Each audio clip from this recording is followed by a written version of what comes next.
Plan 63-ൽ പിന്നോട്ടില്ലാതെ VD Satheesan. ഹൈക്കമാൻഡിൻ്റെ പിന്തുണ വേണ്ടുവോളം സതീശനുണ്ട് താനും.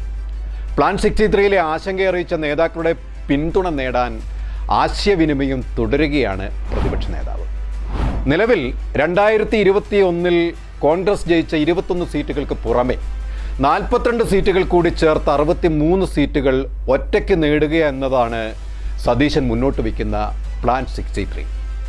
പരമ്പരാഗത മണ്ഡലങ്ങൾക്കായി പ്ലാൻ 63-ൽ ഊന്നി പ്രത്യേക പദ്ധതിയും തയ്യാറാക്കാനുള്ള ശ്രമത്തിലാണ്. എന്നാൽ പ്ലാൻ 63-ൽ വിശ്വാസം അർപ്പിക്കാത്ത മറ്റുള്ളവരെ വിശ്വാസത്തിലെടുത്തില്ല എന്നതാണ് എതിർക്കുന്നവരുടെ വാദം ഇപ്പുറത്തുള്ളത്. എന്നാൽ 2 ടേമായി ഭരണത്തിലിരിക്കുന്ന LDF ഭരണവിരുദ്ധ വികാരം ഉണ്ട് എന്നത് കോൺഗ്രസിന് മുന്നിലുള്ള തുറുപ്പ് ചീട്ടാണ്. LDF 2ാം തവണ ഭരണത്തിലേറിയപ്പോൾ ആദ്യ ഭരണകാലത്തിന് വിരുദ്ധമായി ജനദ്രോഹ നടപടികളുടെ ഒരു പരമ്പര തന്നെയാണ് നടന്നുകൊണ്ടിരിക്കുന്നത്.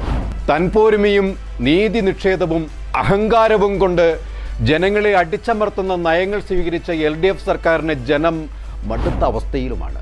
ഈ ഇടനാഴിയിലാണ് കോൺഗ്രസ് തങ്ങളുടെ തന്ത്രങ്ങൾ പയറ്റാൻ കച്ചമുറുക്കുന്നത്. അതേറെ ബുദ്ധിമുട്ടില്ലാതെ തന്നെ നടപ്പിലാകുമെന്നതിൽ യാതൊരു സംശയവും വേണ്ട.